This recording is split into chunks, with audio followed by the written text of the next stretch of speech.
സൊമറ്റൈസേഷൻ disorders എന്ന് പറഞ്ഞൊരു വിഭാഗത്തിൽ വരുന്ന അസുഖങ്ങൾ തന്നെയുണ്ട്. അതായത് മാനസികമായി ഉണ്ടാകുന്ന ഏതെങ്കിലും ഒരു സമ്മർദ്ദം അല്ലെങ്കിൽ ഒരു പ്രയാസം ചില ശാരീരിക ലക്ഷണങ്ങളായി പരിവർത്തനപ്പെട്ട് അത് പ്രകടമാകുന്ന ഒരു അവസ്ഥയാണിത്. ഇവിടെ നമ്മൾ മനസ്സിലാക്കേണ്ട കാര്യം, ഈ വ്യക്തികൾക്ക് ശാരീരികമായിട്ട് കുഴപ്പമൊന്നുമില്ല.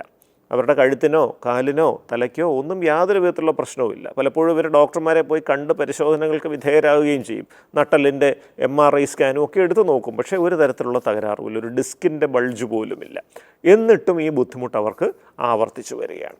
ഇവിടെ നമ്മൾ മനസ്സിലാക്കേണ്ട ഒരു കാര്യം, വേദന അടക്കമുള്ള എല്ലാ ശാരീരിക സംവേദനങ്ങളെയും നിയന്ത്രിക്കുന്നത് നമ്മുടെ തലച്ചോറിലുള്ള ചില രാസവസ്തുക്കളാണ്. ന്യൂറോ ട്രാൻസ്മിറ്റേഴ്സ് അല്ലെങ്കിൽ നാഡീ സംപ്രേക്ഷണികൾ എന്ന് പറയും.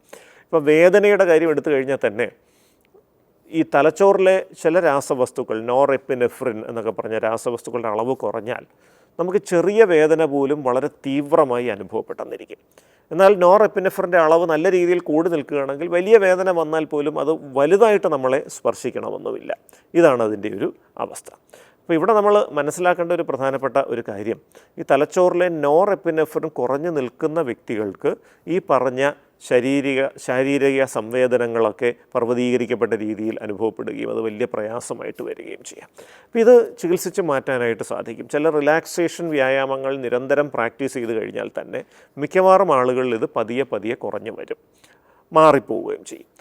ഒരുപാട് പഴക്കം വന്നു അല്ലെങ്കിൽ വളരെ തീവ്രമായ ലക്ഷണങ്ങൾ വരുന്നുവെങ്കിൽ തലച്ചോറിലെ നോറെപ്പിനെഫ്രിൻ്റെ അളവ് ക്രമീകരിക്കാൻ സഹായിക്കുന്ന ചില മരുന്നുകളുണ്ട്.